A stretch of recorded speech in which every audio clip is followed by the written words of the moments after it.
1 সপ্তাহ পর শুক্রবার সন্ধ্যাতে আবির বন্ধুদের সাথে আড্ডা দিতে বেরিয়েছে। কিছুক্ষণের মধ্যেই তানবীর হাজির হলো সেখানে। আজ তানবীরে তেমন কাজ নেই, বন্ধুদের সাথে ঘোরাঘুরি করেছে। বিকেলের দিকে এমপির বাড়ি থেকেও ঘুরে এসেছে। কি করবে ভেবে না পেয়ে বড় ভাইদের সাথে আড্ডা দিতে আসছে। তানবীর হাসি মুখে সবার সাথে হ্যান্ডশেক করে একটা চেয়ার টেনে বসলো। সবাই তানবীরকে পেয়ে গণহারে প্রশ্ন করা শুরু করেছে, নির্বাচন নিয়ে, তানবীরের কাজ নিয়ে, এমপির কর্মসূচি নিয়ে। তানবীর যা জানে সব উত্তরই ঠিকঠাক মতো দিচ্ছে। আবির চুপচাপ বসে বসে ফোন চাপছে। আড্ডার কেন্দ্রবিন্দু তানবীর হওয়ায় মেঘের টপিক উঠতে বেশি সময় লাগলো না। এতদিন সবাই তানবীরকে আবিরের ছোট ভাই হিসেবেই সম্বোধন করে এসেছে। রাকিব সব জানলেও বরাবরই সে ভদ্র মানুষ ছিল, তবে এখন সবাই মেঘের কথা জানে।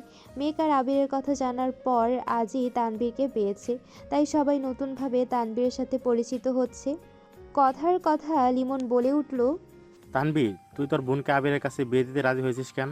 তানবীর আবিরের দিকে তাকিয়ে স্বাভাবিক কণ্ঠে বলল, আমার বিশ্বাস ভাইয়া আমার বোনকে সারা জীবন রাজরানীর করে রাখবে। আমার বোনের জীবনে যত বড়ই আসুক না কেন, ভাইয়া সব সময় তার সামনে ঢাল হয়ে দাঁড়াবে। ভাই হিসেবে এর থেকে বেশি আমি কি চাইবো? রাসেল সঙ্গে সঙ্গে বলে উঠল। আমার একটা প্রশ্ন আছে। তানবীর বলল। বলো ভাইয়া।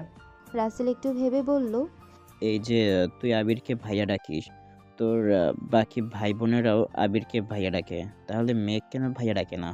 তানবীর সশব্দে হেসে উত্তর দিল, তোমার কি মনে হয় বনু ডাকেনি?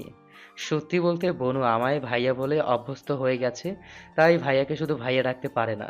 ভাইয়া দেশে ফেরার পর প্রথম প্রথম বনু ভাইয়াকে একবার আবির ভাইয়া, একবার আবির ভাই এমন করে ডাকতো। একদিন বড় আম্মুর সামনে আবির ভাই বলায় বড় আম্মু বললেন, ভাইয়ার নাম ধরে ডাকিস না, বড় ভাইয়া বলে ডাকবি। লিমন বলল। পরে তানবীর আবিরের দিকে একবার তাকালো। আবির চুপচাপ বসে আছে, কারণ সে ভালো করেই জানে তানবীর আসলে বন্ধুরা আবিরের কুকীর্তি জানতে চাইবে। আবিরকে চুপচাপ থাকতে দেখে তানবীর একটু সাহস নিয়ে পুনরায় বলা শুরু করলো, পরে আর কি, বনু কিছু বলার আগে ভাইয়া চিৎকার দিয়ে উঠেছে। ভাইয়া বলে, ভাইয়া ডাকার কোনো প্রয়োজন নাই, যা ডাকছে তাই ডাকুক। বড় আম্মু এখান থেকে যাওয়ার পর বনু মজা করে বলেছে আবির ভাইয়া। ভাইয়া সঙ্গে সঙ্গে বলে, ভুলেও যদি আর একবার ভাইয়া ডাকিস তাহলে এমন থাপ্পড় দিব, জীবনের মতো ভাইয়া ডাক বন্ধ হয়ে যাবে। সেই থেকে বনু আবির ভাই বলেই ডাকে। সবাই আবিরের দিকে চেয়ে হাসছে। লিমন আবিরকে উদ্দেশ্য করে বলে, ভাই, ডাক শুনতে কেমন লাগে বন্ধু? আবির বিরক্তি নিয়ে উত্তর দিল, ভাই ডাকটা অনেক কষ্টে সহ্য করে নিয়েছি, কিন্তু ভাইয়া ডাক সহ্য করতে পারবো না। রাকিব তানবীরের দিকে তাকিয়ে প্রশ্ন করলো, এমপির মেয়ের কি খবর রে? এখনো কি উল্টাপাল্টা কিছু বলে? তানবীর স্বাভাবিক কণ্ঠে উত্তর দিল, মেয়ে ভালোই আছে, তবে ইদানিং আরেকটা কথা বলছে, যেটা আমি ভাইয়াকেও বলিনি। আবির ভ্রু কুঁচকে প্রশ্ন করলো। কি বলছে? তানবীর ঢোক গিলে আস্তে করে বলল। এমপির মেয়ের বনুরে অনেক ভালো লাগছে। আবির কপাল কুঁচকে গম্ভীর কণ্ঠে বলল। তো তানবীর আস্তে করে বলল। এমপির ছেলের বউ মানে এমপির মেয়ে ভাবি বানাতে চায়। আবির বসা থেকে উঠে রাগান্বিত স্বরে শুধালো। কি? তানবীর চেয়ার থেকে উঠে দৌড়ে গিয়ে রাকিবের পেছনে লুকাইছে। রাকিবও দাঁড়িয়ে পড়েছে। লিমন আর রাসেল সঙ্গে সঙ্গে আবিরকে ধরেছে। তানবীর রাকিবের পেছন থেকে উচ্চস্বরে বলে উঠল। তুমি এভাবে আমায় মারতে পারো না, ভুলে যাও না আমি তোমার সম্বন্ধী হই। আবির রাগে ফুঁসতে ফুঁসতে বলল। এই কথাটা মাথায় রেখে বলি, আজ পর্যন্ত তুই আমার হাতে মার খাসনি। রাকিব হাসতে হাসতে বলছে। তানবীর, তোর ভাগ্য ভালো, শালা হলে যে কি দশা হইতো তোর, আল্লাহ ভালো জানে। আবির রাগান্বিত কণ্ঠে বলল। তানবীর, তোরে আমি আগেই না করছিলাম, মেঘকে ওই বাড়িতে নেওয়ার দরকার নেই। তুই জোর করেছিল বলে আমি নিয়েছিলাম। এমপির মেরে এমনি সহ্য হয় না, এখন আবার বাই। ছেলের নাম কি, কই পাবো এটা বল শুধু। তানবীর ঠান্ডা কণ্ঠে বলল। ছেলে ইউকেতে থাকে, ছেলে এসবের কিছুই জানে না। এমপির মেয়েই ভালো লাগছিল, আমি না করে দিছি, বলছি ভনু তোমার বউ, কাহিনী যেন না বাড়ায়। আবির গম্ভীর কণ্ঠে শুধালো। আমায় আগে বলিসনি কেন? তানবীর তখনও রাকিবের পেছনেই লুকিয়ে আছে, ধীর কণ্ঠে বলল। এখানে চারজনের সামনে বলেই যান বাঁচানো কষ্টকর হয়ে যাচ্ছে, বাড়িতে আমায় একা পেয়ে মায়ের যে দিবা না তার কি গ্যারান্টি আছে? আবির কণ্ঠ দ্বিগুণ ভারী করে বলল। এমপির মেয়েটা যদি ছেলে হইতো তাহলে ওর খবর আছিল। এমপির ছেলে দেশে ফেললে জানাস তো। তানবীর চিহ্নিত স্বরে বলল। কেন মারবা নাকি? কিন্তু ছেলে তো কিছুই জানে না। আবির স্বাভাবিক কণ্ঠে উত্তর দিল। সেটা সময় বলে দেবে। আরও ঘন্টা দুয়েক আড্ডা দিয়ে 10টার পরে বাসায় ফিরেছে দুই ভাই। মেঘের জন্য খাবার নিয়েছে, তবে সেই খাবার আজ আর আবির দেয়নি। তানভীরকে দায়িত্ব দিয়ে আবির নিজের রুমে চলে গেছে। আবির চাইছে মেঘ তার সর্বোচ্চ চেষ্টাটা করুক। আবিরের জন্য যেন মেঘের পড়াশোনায় কোনো সমস্যা না হয়। মেঘকে শক্ত আর স্বাভাবিক করতে আবিরের এত কঠিন পদক্ষেপ নাও। অবশেষে আজ সেই কাঙ্ক্ষিত দিন, ঢাকা বিশ্ববিদ্যালয়ের ইউনিটের ভর্তি পরীক্ষা। মেঘ সকাল সকাল রেডি হয়ে নিচে নামলো। পরীক্ষায় কান ঢাকা নিষেধ, এজন্য হেজাব পরেনি আজ। খেতে বসেছে ঠিকই, কিন্তু খাবার গলা দিয়ে নামছে না। প্রিপারেশন আলহামদুলিল্লাহ, কিন্তু মাত্রা অতিরিক্ত দুশ্চিন্তায় গত দুরাত ঘুমাতে পারিনি। গতকাল রাতেই ঠিক হয়েছে গাড়ির থেকে বাইকে গেলে সুবিধাজনক হবে, তাই তানভীর মেঘকে পরীক্ষার হলে নিয়ে যাবে। কিন্তু সকাল থেকে তানভীরের হদিস নেই, এখনও ঘুম থেকেই ওঠেনি। ইকবাল খান যেই না তানভীরকে ডাকতে যাবে, তখনই চোখে পড়ল আবির রেডি হয়ে নামছে। ইকবাল খান আবিরকে দেখে উচ্চস্বরে বলে উঠলেন। কি রে আবির, তুই কোথাও যাচ্ছিস নাকি? আবির স্বাভাবিক কণ্ঠে উত্তর দিল। তানবীর একটু অসুস্থ, বলল মেঘকে নিয়ে যাইতে। যেহেতু আজ শুক্রবার, তাই ভাবলাম নিয়ে যাই। মোজাম্মেল খান বলে উঠলেন। ভালোই হয়েছে, ওই ছেলে দিয়ে কোনো বিশ্বাস নেই। দেখা গেল যাইতে যেতে পরীক্ষা শেষ হয়ে যাবে, তার থেকে ভালো তুই নিয়ে যা। আবির মৃদু হাসল। মালিয়া খান ছেলেকে ডেকে বললেন। তোকে খেতে দেব। আবির খাবে না বলে দাঁড়িয়ে গেছে। কিছুক্ষণের মধ্যে মেঘও বেরিয়েছে। সবাই গেট পর্যন্ত মেঘকে বোঝাতে বোঝাতে এগিয়ে দিয়ে এসেছে। 1 ঘন্টার মধ্যে উপস্থিত হলো পরীক্ষার কেন্দ্রে। চারপাশে অসংখ্য শিক্ষার্থী আর তাদের সাথে অভিভাবক। শুধু বন্ধুরা মিলেও পরীক্ষা দিতে এসেছে। কেউ কেউ রাস্তার পাশে বসে পড়তে ব্যস্ত। মেঘ আশেপাশের পরিবেশ দেখে আরও বেশি শঙ্কিত হয়ে যাচ্ছে। এখনও গেট খোলা হয়নি। মেঘ আশেপাশে এত এত শিক্ষার্থী দেখতে ব্যস্ত, অথচ আবির মেঘের দিকে তাকিয়ে আছে। আবির হঠাৎ শীতল কণ্ঠে ডাকল। মেঘ। মেঘ আবিরের মুখের পানে তাকিয়ে উত্তর দিল, জি। আবির আকস্মাৎ দুহাতে আলতোভাবে মেঘের দুগাল স্পর্শ করে মেঘের চোখে চোখ রেখে নিরেট কণ্ঠে বলল। আমি গর্ব করে বলতে পারি, এখানে উপস্থিত হাজার হাজার শিক্ষার্থীর মধ্যে আমার মেঘ সবচেয়ে বেশি বুদ্ধিমতী। পরীক্ষা শেষে আমি তোর মুখে সেই অকৃত্রিম হাসিটা দেখতে চাই, যেই হাসিটা শুধুই বিজয়। আমার বিশ্বাস তুই পারবি। মেঘ নির্বাক চোখে তাকিয়ে আছে আবিরের মুখ বিবরে। মেঘকে ছেড়ে একটু দূরে সরে আবির পুনরায় বলল। টেনশন করিস না, বের হয়ে সোজা এখানে আসবি, আমি এখানেই থাকবো। ততক্ষণই গেট খুলে দিয়েছে। হাজার হাজার শিক্ষার্থীর ভিড়ে মেঘও কেন্দ্রে ঢুকে গেছে। আবির বাহিরে অপেক্ষা করছে। পরীক্ষা মেঘের হলো, চিন্তা সব আবিরের। তার প্রথম আর একমাত্র চিন্তা অসময়ে দেশে ফেরা। ভেবেছিল ভর্তি পরীক্ষা শেষে ফিরবে, কিন্তু জয়ের জন্য তার হলো কই।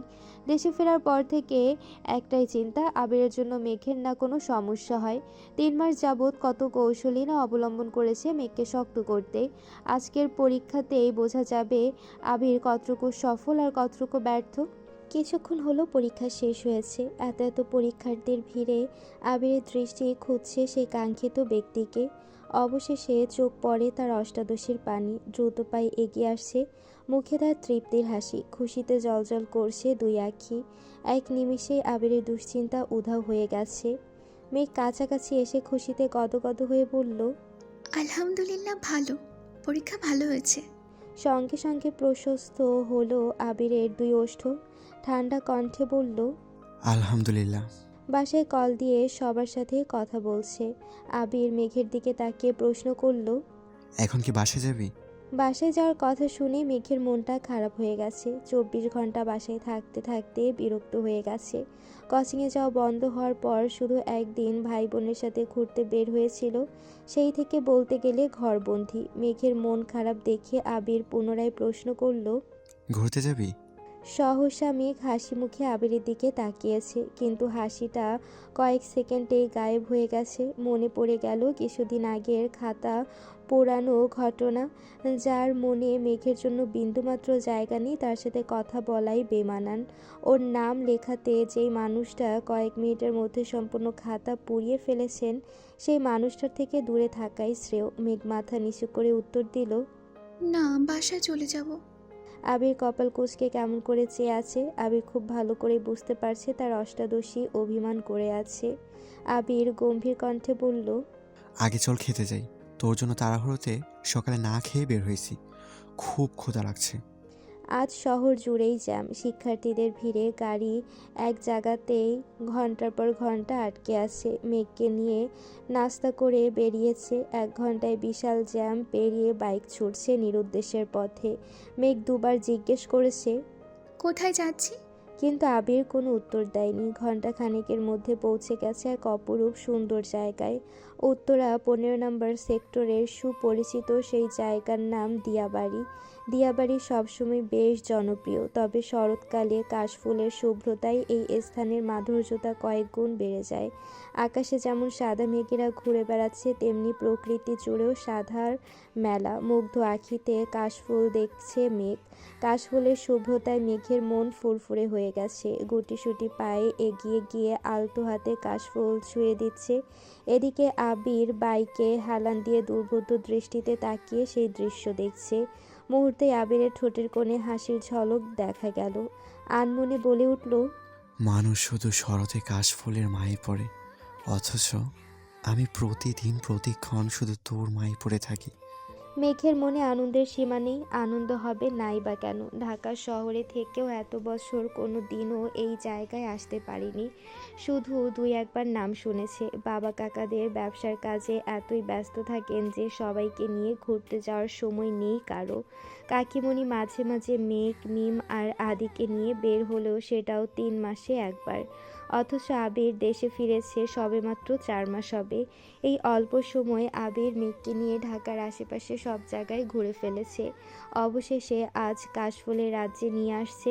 ভাবতেই পারছে না মেঘ। আবির মেঘকে বুঝতে না দিয়ে মেঘের বেশ কিছু ছবি তুলেছে। ফোন পকেটে রেখে কতগুলো কাশফুল একসাথে এনে মেঘের দিকে এগিয়ে দিয়ে বলল, তোর কিছু ছবি তুলে দেব? মেঘ আবিরের দিকে তাকিয়ে হেসে ফেলল। সেও মনে মনে ভাবছিল মোবাইলটা নিয়ে আসলে ছবি তুলতে পারত, কিন্তু আবির ভাইকে এই কথা বলার সাহস পাচ্ছিল না। আবির মেঘের মনের কথা বলে ফেলেছে, তাই না চাইতো মেঘ হেসে ফেলেছে। আবির কয়েকটা ছবি তুলে দিয়েছে। ছবিগুলো দেখে মেঘ স্বাভাবিক কণ্ঠে বলল, ধন্যবাদ। আমরা কি এখন চলে যাব? আবির ভ্রু কুঁচকে বলে উঠল। এত স্বার্থপর কেন তুই? মেঘ চোখ বড় করে তাকিয়ে শুধালো। মানে? আবির বিরক্তির স্বরে বলল, এই যে এত কষ্ট করে এত দূর নিয়ে আসলাম তোকে, ছবিও তুলে দিলাম, একটা আবার বলতে তো পারতি দেন আপনাকে দুটো ছবি তুলে দিই, বা একটা সেলফি অন্তত তুলি। যে নিজে ছবি তোলা শেষ অমনি বাসায় চলে যাই।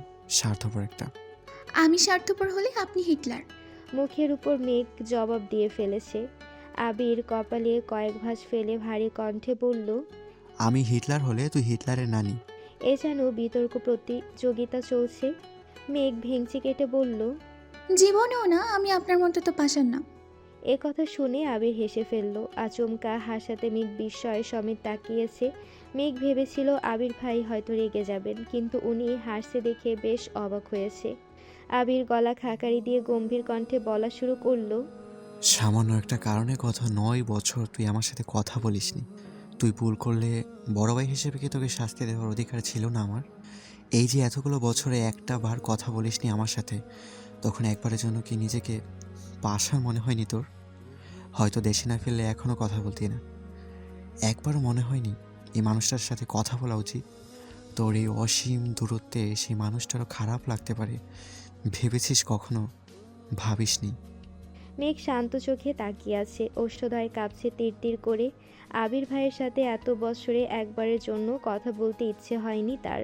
অথচ ওনাকে দেখার পর ওনার ভারী কণ্ঠে বলা এক একটা কথা, অনুভূতিহীন আচরণ, ক্রোধিত আঁখি, তাকানোর স্টাইল, ঘন কালো চুল আর গাল ভর্তি ছোট ছোট দাড়ি দেখে ধীরে ধীরে প্রেমে পড়তে বাধ্য হয়েছে। আবির ভাই তো দেশে ফিরে আবারও থাপ্পড় দিয়েছে তাকে। কই, এবার তো সে কথা বন্ধ করেনি। রাগ অভিমান শেষে ঠিকই বারবার কথা বলেছে। এই যে সেদিন খাতা পোড়ালো, তারপরও আজ সেই মানুষটার সাথে ঘুরতে এসেছে। তাহলে এত বছর কেন কথা বলতে ইচ্ছে হয়নি তার? মেঘ কিছু বলছে না দেখে আবির বাইকের দিকে চলে যাচ্ছিল। মেঘ আচমকা বলে উঠল, আপনার সাথে একটা ছবি তোলা যাবে? আবির মুচকি এসে উত্তর দিল, হোয়াই নট?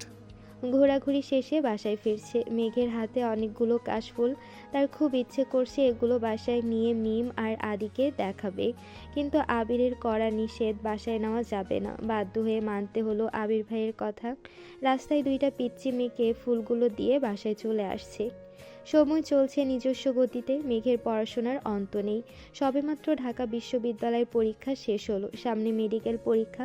পড়ার চাপ যতটা মেঘের, ঠিক ততটাই জান্নাতের। প্রতিদিন ৩-৪ ঘন্টা সময় নিয়ে পড়ানো, নিজে প্রশ্ন করে মেঘের পরীক্ষা নেওয়া, সেগুলোর সমাধান করা। ১৫ দিনের মাথায় জগন্নাথ বিশ্ববিদ্যালয়ের ভর্তি পরীক্ষা। যতদিন না মেঘ চান্স পাচ্ছে ততদিন চলবে এই লড়াই। সপ্তাহখানেক পরেই ঢাকা বিশ্ববিদ্যালয়ের ক ইউনিটের ফলাফল প্রকাশিত হয়েছে। মেঘের সিরিয়াল আসছে। সেই খুশিতে খান বাড়িতে উৎসব চলছে। প্রতিটা মানুষই মহা খুশি, তবে মোজাম্মেল খান তেমন খুশি না। কারণ ওনার ইচ্ছে মেঘ মেডিকেলে পড়বে। বিশ্ববিদ্যালয়ের প্রতি ওনার আগ্রহ নেই বললেই চলে। বাড়ির সবাই হইচই করছে দেখে একসময় ধমক দিয়েই বসলেন। মেডিকেল পরীক্ষা এখনো হয়নি, এত খুশি হওয়ার কিছু নেই। সামনে পরীক্ষা, পড়তে বসো গিয়ে।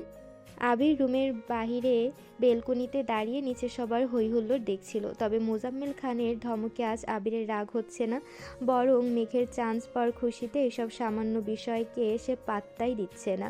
কিন্তু মোজাম্মেল খানের ধমকে মেঘের মন খারাপ হতে সময় লাগলো না। সিঁড়িতে উঠে নিজের রুমে যেতে গিয়ে আবিরকে দেখেই থমকে দাঁড়ালো। শীতল চোখে তাকালো একবার, হয়তো বুঝতে চেয়েছিল রেজাল্টের কথা শুনে আবির ভাই খুশি হয়েছে কিনা, কিন্তু আবিরের অভিব্যক্তি বোঝা গেল না। তাই মাথা নিচু করে মেঘ রুমে চলে গেছে। মেঘের পড়া যেমন থেমে নেই, তেমনি জান্নাত আপুরও ছুটি নেই। কিছুদিন পর মেডিকেল ভর্তি পরীক্ষা দিল। এবার আর আবির নিয়ে যায়নি, মোজাম্মেল খান নিজে গাড়ি করে মেয়েকে নিয়ে গেছেন। পরীক্ষা যেমনই হয়েছে, রেজাল্টের অপেক্ষায় আছে সবাই। কিছুদিন পর একদিন আবির আর রাকিব অফিসে কাজ করছিল। হঠাৎ রাসেল ছুটে এসে উত্তেজিত কণ্ঠে বলল, কি রে আবির, ম্যাককে চান্স পাইছে?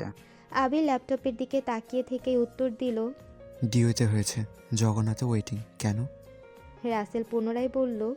আরে ভার্সিটি না, মেডিকেলে চান্স পাইছে কিনা জিজ্ঞেস করছি।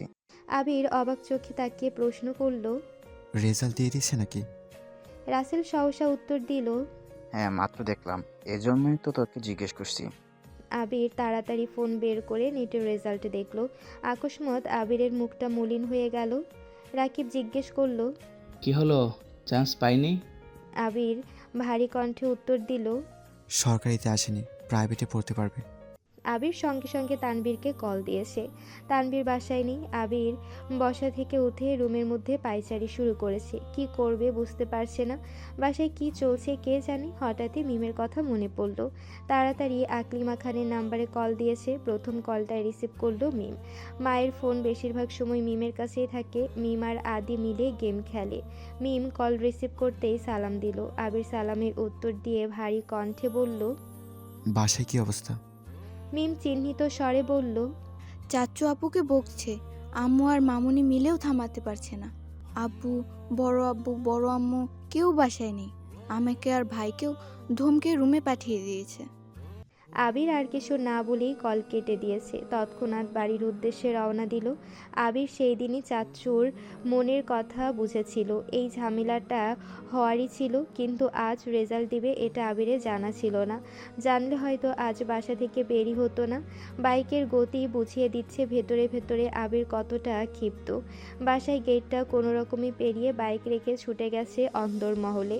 ড্রয়িং রুমের সোফায় বসে আছেন মোজাম্মেল খান। ওনার পাশে হালিমা খান স্বামীকে শান্ত করার চেষ্টা করছে। সিঁড়ির পাশে ভীত হয়ে দাঁড়িয়ে আছে মেঘ। চিবুক নেমে গলার সঙ্গে মিশে আছে। কান্নার তোপে সামনের দিকের চুলগুলো ভেজা, গালে লেপ্টে আছে। দৃষ্টি তার ফ্লোরের দিকে।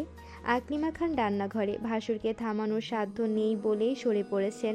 আলী আহমেদ খান মালিয়া খানকে নিয়ে ডাক্তার দেখাতে গিয়েছিলেন, এখনও ফেরেনি। ইকবাল খান হয়তো কোনো কাজে বেরিয়েছেন। মোজাম্মেল খান তখনও রাগান্বিত কণ্ঠে বলেই যাচ্ছেন, ওকে এত আদর ভালোবাসা দিয়ে কী হলো? সরকারি মেডিকেল চান্স পাস নাই, কত গর্ব করে সবাইকে বলেছিলাম আমার মেয়ে মেডিকেলে পড়বে। এখন আমি কোন মুখে বলবো যে আমার মেয়ে চান্স পায়নি? এতটুকু বলতেই আবির উচ্চস্বরে বলে উঠল, এই মেঘ, রুমে যা। আচমকা আবিরের কণ্ঠ শুনে মেঘ কিছুটা কেঁপে উঠল। মোজাম্মেল খানও থেমে গেলেন। মেঘ মুখ তুলে আবিরের দিকে তাকিয়েছে, কাঁদতে কাঁদতে চোখ লাল করে ফেলেছে। মোজাম্মেল খান বাসায় ফেরার পর থেকে মেঘকে বকেই যাচ্ছেন। ঘুরে ফিরে এক কথাই বারবার বলছেন, এত আদরে থেকে এত সুযোগ সুবিধা পেয়েও মেডিকেলে চান্স পাসনি।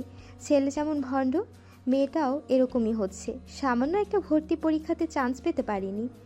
এই থেকে শুরু করে আর যা যা বলার ছিল সবই বলেছেন। অতিরিক্ত রাগে মানুষের বুদ্ধি লোপ পায়, তখন যা বলে তার বেশিরভাগই অহেতুক আর বিবেকহীন কথা। মেঘ সিক্ত আখিতে আবিরের দিকে তাকিয়ে আছে। আবির নিরেট কণ্ঠে পুনরায় বলল, রুমে যেতে বলছি তোকে। মেঘ মাথা নিচু করে ফেলেছে, বাবার দিকে তাকানোর সাহস পাচ্ছে না। এতক্ষণ বাবার ধমক খেয়েছে, এখন আবির ভাইয়ের ধমক খাওয়ার আর ইচ্ছে নেই। তাই ধীর পায়ে সিঁড়ি দিয়ে উঠতে লাগলো। আবির কয়েক কদম এগিয়ে সোফার কাছাকাছি এসে দাঁড়িয়ে মোজাম্মেল খানের দিকে তাকিয়ে গম্ভীর কণ্ঠে বলা শুরু করলো, যা হওয়ার তা হয়ে গেছে। এমন তো নয় যে মেঘ চেষ্টা করেনি, আর এমনটাও নয় যে সে পাশ করেনি। আপনার যদি পড়ানোর ইচ্ছে থাকে তাহলে এত এত প্রাইভেট মেডিকেল কলেজ আছে, ওইখানে কোনোটাতে পড়াতে পারেন। মেঘ রুমে যেতে যেতে আবিরের কথাগুলো শুনেছে। আবির ভাই যে বাপের বকার হাত থেকে মেঘকে বাঁচাতে এসেছে, এটা ভেবেই মেঘ অবাক হয়ে যাচ্ছে। কিছুদিন আগে উনি বলেছিলেন ডিইউতে চান্স না পেলে পা ভেঙে ঘরে বসিয়ে রাখবেন, অথচ আজ সেই মানুষটার ভিন্ন রূপ। একটা মানুষের কত রূপই না হতে পারে। মোজাম্মেল খান রেগে বললেন, প্রাইভেটে পড়ানোর ইচ্ছে থাকলে মাস শেষে এত এত টাকা মেয়ের পড়াশোনার জন্য খরচ করতাম না। বাসা থেকে বের হলেই আশেপাশে মানুষ আমার প্রশ্ন করবে, কেন চান্স পাইনি, কি বলবো আমি তখন?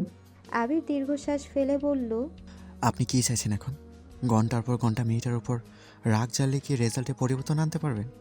অ্যাডমিশন টেস্টের সময় একটা মানুষ এমনিতেই ডিপ্রেশনের মধ্যে দিয়ে সময় পার করে, সেখানে থেকে এভাবে কথা শোনাচ্ছেন। আজ আপনার যতটা কষ্ট হচ্ছে তার থেকেও হাজার গুণ কষ্ট বেশি হচ্ছে মেঘের। দিন রাত এক করে চান্স পাওয়ার জন্য পড়াশোনা সে করেছিল। বাবা মা হিসেবে ওকে সাপোর্ট করাটা আপনাদের দায়িত্ব ছিল, কিন্তু কি বলবো, আপনারা তো সন্তানের থেকেও সমাজকে বেশি প্রাধান্য দেন। কথাগুলো বলে আবির সিঁড়ি দিয়ে উঠে যাচ্ছে। মোজাম্মেল খান নিশ্চুপ বসে আছেন, ভেতরে ভেতরে এখনও রাগে ফুঁসছেন, কিন্তু আবিরের বলা কথাগুলোর প্রতি উত্তর ছিল না বলেই চুপ করে গেছেন। হালিমা খানও শান্ত স্বরে স্বামীকে বোঝাচ্ছেন। মেঘ বিছানায় উপর হয়ে শুয়ে কাঁদছে, চুলগুলো এলোমেলো হয়ে ছড়িয়ে আছে। আবির একটু শব্দ করেই দরজা ধাক্কা দিল, কিন্তু মেঘের কোনো সাড়া শব্দ নেই। অবিরত কেঁদেই যাচ্ছে, এই কান্নার কোনো অন্ত নেই। আবির বিছানার পাশে বসে আস্তে করে ডাকলো, মেঘ। সঙ্গে সঙ্গে মেঘ একটু থামলো, তারপর আবার কান্না শুরু করলো। আবির আলতোভাবে মাথায় হাত রেখেছে, এলোমেলো চুলগুলো কিছুটা গুছিয়ে স্বাভাবিক কণ্ঠে বলল, তোর সাথে কথা আছে, উঠ। মেঘ কাঁদতে কাঁদতে উত্তর দিল, আমার সাথে কথা বলতে হবে না, আপনি চলে যান। আবির গম্ভীর কণ্ঠে বলল, তোর সাথে কথা না বলে আমি যাব না। আমি 10 পর্যন্ত গুনবো, এর মধ্যে মুখ ধুয়ে আমার সামনে এসে বসবি। মেঘ তবুও নড়ছে না। আবির ভারী কণ্ঠে বলা শুরু করলো। 1 2। মেঘ তড়িঘড়ি করে উঠে ওয়াশরুমে চলে গেছে। মেঘের এই তড়িঘড়ি দেখে আবির মৃদু হাসলো। মেঘ ফ্রেশ হয়ে আবিরের মুখোমুখি বসেছে। আবির মোলায়েম কণ্ঠে শুধালো, তুই কাঁদছিলে কেন? চান্স পাসনি বলে নাকি চাচ্চু বকেছে তাই? মেঘকে নিশ্চুপ থাকতে দেখে আবির আবার শুধালো, তুই কি মেডিকেলে পড়তে চাস? পড়তে চাইলে বল, প্রাইভেটে পড়াবো তোকে। কেউ রাজি না হলে আমি তোকে পড়াবো, শুধু বল পড়তে চাস কিনা। মেঘ মাথা নিচু করে উত্তর দিল, জানি না। এই প্রশ্নের উত্তর নেই মেঘের কাছে, কারণ ছোটবেলা থেকে ভালো স্টুডেন্ট হওয়ায় জেএসসি এর পর সবার মতো পরিবারের কথায় তাকেও সায়েন্স নিতে হয়েছিল। আর সায়েন্স নেওয়া মানেই বাড়ির মানুষ ডাক্তার বানানোর স্বপ্ন দেখা শুরু করে। সবার স্বপ্নকে বাস্তবায়ন করতে এতদিন সে চেষ্টা করে এসেছে। আবির শ্বাস ছেড়ে ভারী কণ্ঠে বলা শুরু করলো, দেখ মেঘ, যদি এমন হয় ডাক্তার হওয়া তোর একমাত্র লক্ষ্য, তুই মন প্রাণ দিয়ে চাস ডাক্তার হতে, তাহলে তুই প্রাইভেটে পড়তে পারিস। প্রাইভেট থেকে পড়ে প্রতি বছর হাজার হাজার ভালো ডাক্তার বের হচ্ছেন। কিন্তু যদি মনে হয় ডাক্তার হওয়া তোর একমাত্র স্বপ্ন নয়, তুই সায়েন্স নিয়েছিস আর আশেপাশের মানুষ চাইবে তুই ডাক্তার হ, শুধুমাত্র তাদের ইচ্ছে পূরণ করতে মনের বিরুদ্ধে তুই ডাক্তার হতে চাচ্ছিস, তাহলে আমি বলবো কোনো দরকার নেই। কারো কথায় বা কারো চাপে নিজের ইচ্ছেকে কখনোই মাটি চাপা দিবি না। তো যেখানে পড়তে ইচ্ছে করে তুই সেখানেই পড়তে পারিস। কে কি বলবে সেটা আমি বুঝবো। মেঘ নির্বাক চোখে চেয়ে আছে আবির ভাইয়ের মুখের পানে। আবিরের বলা কথাগুলো শুনে মেঘের চোখ আবারও টলমল করছে। তার আব্বু তো কথাগুলো এভাবে বলতে পারতো। আবির তপ্ত স্বরে পুনরায় বলল, পৃথিবীর মানুষ কি ভাবছে তাতে আমার কিছু যায় আসে না। তোর ইচ্ছেটাই আমার কাছে সবচেয়ে মূল্যবান। দিন শেষে আমি তোর মুখে মিষ্টি হাসি দেখতে চাই, কারো কথাই নয়। নিজে সিদ্ধান্ত নিবি তুই কি চাস। আবারও বলছি, তুই যা চাস তাই হবে। আবির চলে গেছে। আবিরের দেওয়া সান্ত্বনাতে আর কিছু হলো কিনা জানা নেই, তবে মেঘের কান্না থেমে গেছে। দীর্ঘ সময়ের অশান্ত মন শান্ত হয়ে গেছে। তবে এখন নিচে যাওয়ার কোনো ইচ্ছে তার নেই। লাইট অফ করে শুয়ে শুয়ে ফোন চাপছিল। বন্যার সাথে কথা হয়নি। বন্যাকে 2বার কল দিয়েছে, কিন্তু কোনো খবর নেই। ফেসবুকে ঘুরতে ঘুরতে আবির ভাইয়ের একটা ছবি সামনে আসছে। এতদিন পড়াশোনার চাপে আবির ভাইয়ের আইডিটাও ঘুরে দেখা হয় না, তাই আজ সময় নিয়ে আইডিতে ঘুরছে। হঠাৎই চোখে পড়ল সামনে আবির ভাইয়ের জন্মদিন। মেঘ দিন গুনছে, আর মাত্র 3 দিন বাকি। কিভাবে কি করবে এসব ভাবতে ভাবতে রেজাল্টের চিন্তা মাথা থেকে চলে গেছে। তারপর কখন যে ঘুমিয়ে পড়েছে কে জানে। কিছুক্ষণের মধ্যে মালিয়া খান আর আলী আহমেদ খান বাসায় ফিরেছেন। মেঘের মন খারাপ শুনে দেখতেও গিয়েছিলেন, কিন্তু মেঘ ঘুমাচ্ছে দেখে ডাকেননি। ছোটবেলা থেকে মেঘের ঘুম অনেক গভীর, আর ঘুমের মধ্যে মেঘকে ডাকলে মাথা ব্যথা করে, তাই সচরাচর কেউ ডাকে না। কিছুক্ষণ পর আবির মায়ের রুমে গেছে। কিছুদিন যাবতই মালিয়া খানের প্রেশার বাড়তি, মাথা ভার হয়ে থাকে, চোখে ঝাপসা দেখছিলেন। আবির মায়ের কাছে কিছুক্ষণ বসে, খাবার খায়, তারপর ওষুধ খাইয়ে নিজের রুমে আসছে। এটুকু সময়ের মধ্যে আলী আহমেদ খান রুমে আসেননি, হয়তোবা 2 ভাই অন্য রুমে কথা বলছেন। ঘণ্টাখানেক পর তানবীর বাসায় ফিরেছে। আবিরের কাছ থেকে সবই শুনেছে। মেঘকে দেখতেও গিয়েছিল, কিন্তু লাইট অফ দেখে সেও ডাকেনি। রুমে বসে কি করবে বুঝতে পারছে না। তখনই বন্যার নাম্বার থেকে কল আসছে। তানবীর অবিশ্বাস্য চোখে তাকিয়ে কলটা রিসিভ করলো। বন্যা বলল, আসসালামু আলাইকুম। তানবীর উত্তর দিল। ওয়ালাইকুম আসসালাম। বন্যা চিহ্নিত কণ্ঠে শুধালো, আপনি কি বাসায়? মেঘ কোথায় বলতে পারবেন? এতগুলো কল দিচ্ছি, রিসিভ করছে না তো, তাই বাধ্য হয়ে আপনাকে কল দিলাম। তানবীর স্বাভাবিক কণ্ঠে জবাব দিল। আমি বাসায়, বনু তো ঘুমাচ্ছে, মনে হয় ফোন সাইলেন্ট করা। বন্যা আবার প্রশ্ন করল। মেঘের কি সরকারিতে চান্স হয়েছে? তানবীর ভারী কণ্ঠে উত্তর দিল। না, প্রাইভেট। তোমার? বন্যা মন খারাপ করে বলল। আমারও। তানবীর ধীর কণ্ঠে বলল, চিন্তা করো না, যা হবে ভালোই হবে। ডৌতে তো তোমার চান্স হয়েছে শুনলাম। বনুরে বুঝায়া দুজনেই ভর্তি হয়ে পড়ো। হয়তো আল্লাহ চাচ্ছেন 2 বান্ধবী একসাথেই থাকো। বন্যা মৃদু হেসে উত্তর দিল। হয়তোবা। দোয়া করবেন। আল্লাহ হাফিজ। তানবীরও আল্লাহ হাফেজ বলে ফোন রেখে দিয়েছে। ভেবেচিন্তে মেঘ একটা প্ল্যান করেছে। আবির ভাইয়ের জন্মদিনের দিনই সে আবির ভাইকে নিজের ভালোবাসার কথা বলবে। হ্যাঁ, হোক বা না, সে এই লুকোচুরির সমাধান চাই। অষ্টাদশী যতটা উত্তেজিত ঠিক ততটাই আতঙ্কিত। মনটা শুধু কুগাইছে। সকাল থেকে বন্যাকে কম করে হলেও 100 বার কল করেছে। মেঘ বিশাল এক লিস্ট তৈরি করেছে, কিন্তু শপিং করতে সে যাবে কিভাবে? গতকালই রেজাল্ট দিল। এই অবস্থায় শপিংয়ে যাবে বললে আব্বু কি করবে আল্লাহ জানেন। আলী আহমেদ খান আর মালিয়া খান সকাল থেকে বেশ কয়েকবার মেঘকে বুঝিয়ে গেছেন, কিন্তু সেসব শুধুই পড়াশোনা নিয়ে। শপিংয়ে যেতে দিবে কি না, আবার যেতে দিলেও যদি আম্মু বা বড় আম্মুর সঙ্গে যায় তাহলে তো আবির ভাইয়ের জন্য কিছুই নিতে পারবে না সে। বিকেলের দিকে আবারও বন্যাকে কল দিয়েছে। আমি কি করব বল না প্লিজ। তোকে তো বললাম তুই বাসা থেকে বের হলে আমায় জানাস, আমি শপিংয়ে যাব তোর সাথে। কিন্তু বাসায় বসে থেকে কি করব করিস না। বাসা থেকে তো বের হতে পারবো না। তাহলে একটাই উপায় আছে, অনলাইনে অর্ডার করতে পারিস। সেটা কিভাবে করে? আমি তো কখনো করিনি। আমিও করিনি, কিন্তু আপু মাঝে মাঝে অনলাইনে কেনাকাটা করে, কিন্তু বিস্তারিত জানি না। এখন কি করব? তোর ভাইকে জিজ্ঞেস করতে পারিস। ভাইয়াকে বলার সাহস নাই আমার। যদি জিজ্ঞেস করে কি আনবো বা বলে আমি এনে দিই তখন? বন্যা চিহ্নিত স্বরে বলল। সেটাও হতে পারে, কিন্তু কিছু করার নেই। বের হতে যেহেতু পারবি না, তাহলে রিস্ক তো নিতেই হবে। আর না হয় বাদই দে। মেঘ ফোঁস করে শ্বাস ছেড়ে বলল, বাদ দিতে পারবো না, আমার জানতেই হবে উনি কাকে ভালোবাসেন। বন্যা পুনরায় বলল, যদি বলেন জান্নাত আপুকে ভালোবাসেন তাহলে কি করবি? মেঘের কণ্ঠস্বর ভিজে আসছে, ভেজা কণ্ঠে বলল, তাহলে আমি এই বাড়ি ছেড়ে চলে যাব। যে বিশ্ববিদ্যালয়ে ভর্তি হব সেখানের হোস্টেলে চলে যাব, আর বাসায় ফিরবই না। চোখের আড়াল হলে ধীরে ধীরে হয়তো আবির ভাই মনের আড়ালও হয়ে যাবেন। শেষ কথাটুকু বলে কান্না শুরু করে দিয়েছে। বন্যা কিছু বলার আগেই কল কেটে দিয়েছে মেঘ। রাত 10টার দিকে মেঘ তানবীরের জন্য বেলকনিতে পায়চারি করছে। তানবীরকে কিভাবে কি বলবে সেই শব্দগুলো সাজাচ্ছে, কিন্তু অনেকক্ষণ হয়ে গেছে তানবীর ফিরছে না। কিছু একটা ভেবে মেঘ আবিরের রুমের দিকে পা বাড়ালো। দরজায় দাঁড়িয়ে আস্তে করে বলল, আসবো? আবির ফোনে কথা বলছিল। মেঘের কণ্ঠ শুনে ঘাড় ঘুরিয়ে তাকালো, ফোন কানে রেখেই বলল, আয়। মেঘ বিছানার পাশে চুপ করে দাঁড়িয়ে আছে। ফোনের ওপাশ থেকে যেন কি বলছে। আবির উচ্চস্বরে হেসে উত্তর দিল, আমার চিন্তা না করে এখন নিজে চিন্তা করো, রাখছি। কল কেটে মেঘের দিকে তাকিয়ে স্বাভাবিক কণ্ঠে বলল, কিছু বলবি? আবির ভাইয়ের ফোনে কথা বলাটা মেঘের মাথায় ঘুরছে।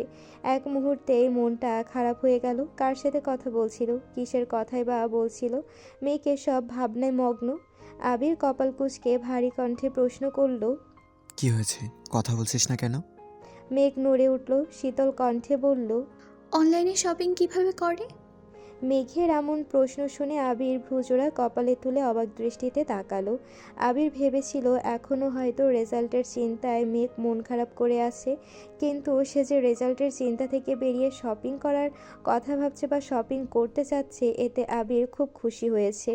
আবির ঠান্ডা কণ্ঠে বলল, কি লাগবে বল, আমি এনে দেবো নে। মেঘ মাথা নিচু করে জানালো, আমার শিখিয়ে দেবেন প্লিজ? আবির নিজের ফোন থেকে কিছু টাকা মেঘের নাম্বার দিয়ে শপিংয়ের সিস্টেম বুঝিয়ে দিয়েছে। মেঘ চলে যেতে নিলে আবির ভারী কণ্ঠে বলল, দাঁড়া।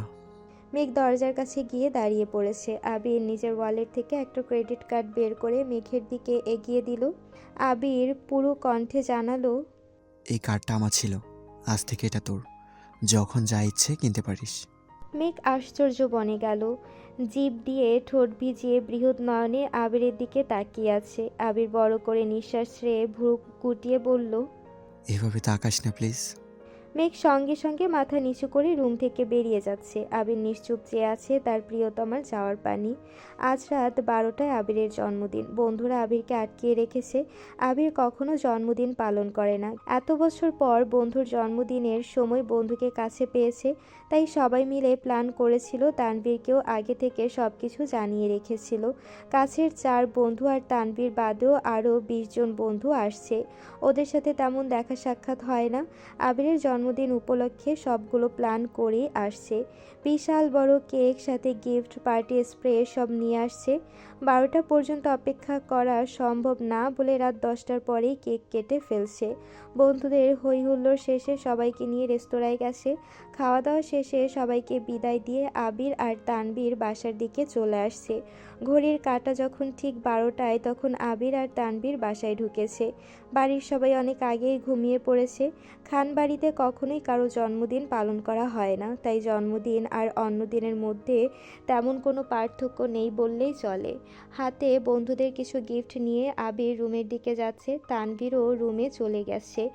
আবির মেঘের রুমের সামনে এসে থমকে দাঁড়ালো। একবার তাকিয়ে দেখলো, নিচ থেকেও তাকিয়ে দেখেছে বেলকনিতে মেঘ ছিল না, দরজাও চাপানো, লাইট অফ। প্রতিদিন অপেক্ষা করলেও আজ মেঘ ঘুমিয়ে পড়েছে। এটা ভেবে আবিরের মন কিছুটা খারাপ হলো। যত ব্যস্তই থাকুক না কেন, আবিরের মাথায় সবসময় থাকে বাসায় কেউ একজন তার অপেক্ষা করছে। ভাবতেও ভালো লাগে। তবে আজ তার ব্যতিক্রম ঘটল। আবির কয়েক মুহূর্ত থেমে আবার নিজের রুমের দিকে চলে গেল। এক হাতে গিফটগুলো নিয়ে অন্য হাতে দরজা ধাক্কা দিতে আশ্চর্য নয়নে তাকালো। রুম জুড়ে মাটির প্রদীপ জ্বলছে। বিছানার উপর একটা কেক রাখা, তার আশেপাশে ছোট বড় বেশ কয়েকটা গিফট বক্স।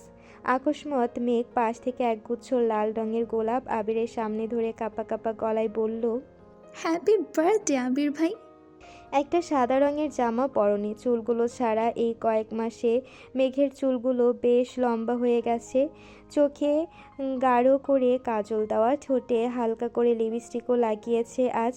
রুম জুড়ে জ্বলজ্বল করা প্রদীপের আলোতে মেঘকে দেখে আবির বশীভূত নয়নে তাকিয়ে আছে। বুকের বাঁ পাশে থাকা হৃৎপিণ্ডের তীব্র স্পন্দন জানান দিচ্ছে খুব শীঘ্রই একটা অঘটন ঘটতে যাচ্ছে। আবির ফুলগুলো হাতে নিয়ে চোখ বন্ধ করে দীর্ঘশ্বাস ছাড়ল, কিন্তু হৃৎপিণ্ডের ছোটাছুটি কমছে না, বরং দ্বিগুণ বেড়ে গেছে। মেঘও তাকিয়ে আছে আবিরের মুখের পানে। আবির ভাইকে দেখে সবসময়ের মতো আজও মেঘের হৃৎস্পন্দন জোরালো হলো। আবিরের মোহময় দৃষ্টি তাকে স্থির থাকতে দিচ্ছে না, মাথায় থাকা প্রশ্নগুলো ভুলতে শুরু করেছে। মেঘের কাজল দেওয়া চোখ আবিরকে নিয়ন্ত্রণহীন করে তুলছে। আবির হাতে থাকা গিফটগুলো ড্রেসিং টেবিলে রাখতে রাখতে গম্ভীর কণ্ঠে শুধালো, এসবের মানে কি? আবিরের কণ্ঠস্বরে মেঘ স্বাভাবিক হলো, মাথা নিচু করে ফেললো, সঙ্গে সঙ্গে কিছুই বলল না। নিস্তব্ধতায় কাটল কিছুক্ষণ। আবির ফুলগুলোতে আলতো হাতে ছুঁয়ে সেগুলো বিছানার উপর কেকটার পাশে রেখে একটা ট্রাউজার নিয়ে ওয়াশরুমে চলে গেছে। আবির চলে যায়, মেঘ ধপ করে বিছানার পাশে বসে পড়েছে। আবির ভাই কিছু না বলেই চলে গেছেন। আল্লাহ জানে আজ কপালে কি আছে। আবির ভাই যদি কেক ফেলে দেন, যদি আবারও থাপ্পড় দেন। আনমনে হাবিজাবি ভাবছে। মেঘ বুঝতে পারছে না আবির ভাইয়ের জন্য অপেক্ষা করবে নাকি রুমে চলে যাবে। 5-7 মিনিট বসে থেকে মেঘ সিদ্ধান্ত নিল রুমে চলে যাবে। তারপর আবির ভাই যা করার করতে থাকুক। মেঘ উঠে কয়েক পা এগোতেই আবির ওয়াশরুমের দরজা থেকে বলল, কোথায় যাচ্ছিস? কেক কাটবো না? মেঘের পা থেমে গেছে, মাথা নিচু করে দাঁড়িয়ে পড়েছে সেখানেই। আবির ওয়াশরুম থেকে বের হয়ে একটা সাদা রঙের টি শার্ট পরেছে, হয়তো ইচ্ছে করেই পরেছে। ভেজা চুলগুলো থেকে এখনও পানি পড়ছে, তবে মোছার চেষ্টাও করছে না। মেঘের কাছে এসে দাঁড়াতেই মেঘ কিছুটা কেঁপে উঠল। এই বুঝি থাপ্পড়টা মারবেন। নিজেকে বাঁচাতে সহসা দু হাতে দুগাল চেপে ধরল। অষ্টাদশীর কাণ্ড দেখে আবির নিজের ভ্রুযুগল নাকের ডগায় টেনে নিল, স্বভাবসুলভ তপ্ত স্বরে বলল, এইসব করার জন্য সেদিন অনলাইনে শপিং শিখতে এসেছিলি? মেঘ মাথা নিচু করে ফ্লোরের দিকে তাকিয়ে আছে। আবির পুনরায় বলল, অনেক সুন্দর সাজিয়েছিস, অসংখ্য ধন্যবাদ। তবে এটাই যেন লাস্ট টাইম হয়। আমার জন্মদিন পালন করা ভালো লাগে না, আর এই বাড়িতে এসব কিছু চলে না। প্রথমবার পাগলামি করেছিস, তাই কিছু বললাম না। মেঘ আবিরের মুখের দিকে তাকিয়েছে। আবির তখনও তাকিয়েই ছিল। দ্বিতীয়বার সে কাজল কালো চোখে চোখ পড়ায় আবিরের সঙ্গে সঙ্গে নিজের দৃষ্টি সরিয়ে নিয়ে বিছানার কাছে চলে গেল। এই চোখে দীর্ঘ সময় তাকালে নিজেকে নিয়ন্ত্রণ করতে পারে না সে। মেঘও আবিরের পাশে এসে দাঁড়িয়েছে, তবে মনে থাকা প্রশ্নগুলো করার বিন্দুমাত্র সাহস অবশিষ্ট নেই। তাই ভাবলো আজকের মতো কেক কেটে এখান থেকে পালাতে পারলেই বাঁচি। আবির কেক কেটে প্রথমেই মেঘকে অল্প একটু খাইয়ে দিল, যথারীতি মেঘও খাইয়ে দিয়েছে। ফুচকা খাওয়ানোর পর আজ আবির ভাইয়ের মুখে তুলে কেক খাওয়াতে গিয়েও মেঘের সেই পূর্বের অনুভূতি কাজ করছে। আবির নিচু হয়ে বাকি কেকটা কাটছিল। আচমকা মেঘের আঙ্গুলে লেগে থাকা ক্রিম 2 আঙ্গুলে আবিরের গালে ছুঁয়ে দৌড় দিতে নিলে 1 সেকেন্ডে আবির হাত চেপে ধরে ফেলল। আবির ঘুরে 2 পা এগিয়ে মেঘের কাছে গিয়ে দাঁড়ালো। আবির ভাইয়ের কাছে আসতেই মেঘ আতঙ্কে 2 পা পিছালো। আবিরের হাতে মুঠোয় থাকা নিজের হাতটা ছোটানোর খুব চেষ্টা করছে, কিন্তু আবির শক্ত হাতে ধরে রেখেছে। আবির 1 পা এগোচ্ছে আর মেঘ 1 পা পেছোচ্ছে। মেঘ কাঁদো কাঁদো কণ্ঠে বলছে, আর জীবনে এমন করব না, প্লিজ এবারের মতো ছেড়ে দেন। আবির তপ্ত দৃষ্টিতে তাকিয়ে এগিয়ে আসছে। মেঘ পেছাতে গিয়ে অনুভব করলো দেয়ালে পিঠ থেকে গেছে তার। আবিরের হাতে থাকা মেঘের হাতটা দেয়ালে চেপে ধরে একটু নিচু হয়ে অপর হাতে ছুঁয়ে দিল অষ্টাদশীর গাল। মেঘ গালে ক্রিম লাগানোর সঙ্গে সঙ্গে আবির কেকের উপর হাত রেখে সবটুকু ক্রিম নিজের হাতে লাগিয়েছিল, সেটাই মেঘের 2 গালে লাগিয়ে দিয়েছে। মেঘের হাত পা কাঁপছে। আবির মাথা নিচু করাতে ভেজা চুলগুলো কপালে পড়েছিল। আবির আকস্মাৎ মাথা ঝাঁকাতে কপালে থাকা চুলগুলো কিছুটা সরে গেছে, সাথে সাথে চুলের পানি ছিটকে পড়ছে অষ্টাদশীর চোখে মুখে। সহসা 2 চোখ বন্ধ করে ফেলেছে মেঘ। আবির বিরক্তি ভরা কণ্ঠে বলল, আর কত জ্বালাবি? তুই কি একটু শান্তি দিবি না আমায়? যা না করতে বলি তাই বেশি বেশি করিস। চোখে কাজল দিতে না করেছিলাম, তারপর কেন দিয়েছিস? আমার ধৈর্যের সীমা অতিক্রম করতে কেন উঠে পড়ে লেগেছিস তুই? আবির বুঝতে পারছে মেঘের নিঃশ্বাস বন্ধ হয়ে আসছে। আবিরের হাতে থাকা হাতটা খুব জোরে কাঁপছে। অষ্টাদশীর সম্পূর্ণ দেহ তীব্রভাবে কম্পিত হচ্ছে। আবির আপাতমস্তক দেখল একবার। আবির মেঘের হাতটা ছেড়ে দুপা পিছিয়ে গেল। আবির দূরে সরাতে মেঘ যেন হাঁপ ছেড়ে বেঁচেছে। দীর্ঘশ্বাস ছেড়ে নিজেকে কিছুটা স্বাভাবিক করে রুম থেকে ছুটে পালালো। আবিরও দরজা পর্যন্ত এগিয়ে গেল। ততক্ষণে মেঘ নিজের রুমে চলে গেছে। আবির বিছানায় বসে ফুলগুলো হাতে নিয়ে গন্ধ শুকিয়ে দীর্ঘ চুমু এঁকে দিল। হাত ধুয়ে এসে ধীরে ধীরে সবগুলো গিফট খুলে দেখল। অনলাইনে ছেলেদের জন্য যা যা পেয়েছে সবই নিয়ে নিয়েছে। সবগুলোই মোটামুটি সুন্দর ছিল। আবির জিনিসগুলো সুন্দর করে গুছিয়ে রেখে ঘুমিয়ে পড়েছে। আজ শুক্রবার। সেই রাতের পর মেঘ আর আবিরের সামনে পড়েনি। ভয়ে আতঙ্কে নিজেকে রুমের মধ্যে বন্দি করে রেখেছে। আব্বুর সামনেও চায় না। দুপুরের দিকে যেই না রুম থেকে বের হতে যাবে তখনই আবিরের মুখোমুখি হলো। আবির নামাজের জন্য বের হচ্ছিল। মেঘকে দেখে থামলো। মৃদু স্বরে বলল, নামাজ পড়ে রেডি হইস, একটা প্রোগ্রামে নিয়ে যাবো তোকে। মেঘ আস্তে করে বলল, কিসের প্রোগ্রাম? আবির ঠান্ডা কণ্ঠে উত্তর দিল, সেটা গেলেই বুঝতে পারবি। রেডি হয়ে বের হয়ে পড়িস, আমি বাইরেই থাকবো। মেঘ আর কিছু বলল না। আবির টুপি মাথায় দিতে দিতে বসা থেকে বেরিয়ে পড়েছে। আবিরের কথা মতো নামাজ পড়ে মেঘ একটা গর্জিয়াস ড্রেস পরে সুন্দর করে সেজেছে। তবে আজ ভুল করেও সে কাজল হাতে দেয়নি। ঘন্টা দুয়েক পর মেঘ রুম থেকে বেরিয়েছে। বিকেল বেলা ড্রয়িং রুম সবসময় ফাঁকা থাকে, তাই কারো কোনো প্রশ্নের সম্মুখীন হতে হয়নি তাকে। বাসা থেকে বের হয়ে কিছুটা যেতেই চোখে পড়ল আবির ভাই দাঁড়িয়ে আছে। প্রতি শুক্রবারের মতো আজও পাঞ্জাবি পরেছেন, তবে আজকেরটা একটু গর্জিয়াস। মেঘ কাছাকাছি আসতেই আবির মৃদু হেসে বলল, মাশাআল্লাহ, তোকে অনেক সুন্দর লাগছে। মেঘ মাথা নিচু করে বিড়বিড় করে বলল, আপনাকে অনেক সুন্দর লাগছে।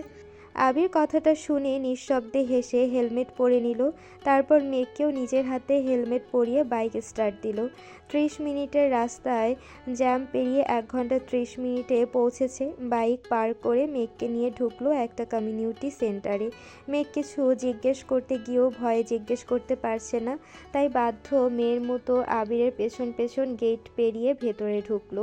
কিছু দূর যাওয়ার পরই চোখ পড়ল স্টেজের দিকে। অসংখ্য ফুল দিয়ে সাজানো সুন্দর একটা স্টেজে লাল লেহেঙ্গা পরে বউ বেশে বসে আছে এক সুন্দরী। ওনার পাশে জামাই সেজে এক সুদর্শন এক পুরুষ বসে আছে। ফটোগ্রাফার বিভিন্ন স্টাইলে তাদের ছবি তোলায় ব্যস্ত। মেঘ স্টেজের দিকে তাকিয়ে সেই দৃশ্য দেখে চমকে উঠে বলল, জান্নাত আপু? আবির মেঘের দিকে তাকিয়ে কিছু না বলে শুধু মুচকি হাসলো। মেঘ আবিরের দিকে একবার দেখছে, আবার জান্নাত আপুর দিকে। উত্তেজিত কণ্ঠে পুনরায় শুধালো, সত্যি কি জান্নাত আপুর বিয়ে? আবির স্বাভাবিক কণ্ঠে উত্তর দিল। হ্যাঁ। মেঘ আনমনে বলল, হঠাৎ? আবির হাসি মুখে জবাব দিল, হঠাৎ না, বিয়ে অনেকদিন আগে থেকে ঠিক ছিল।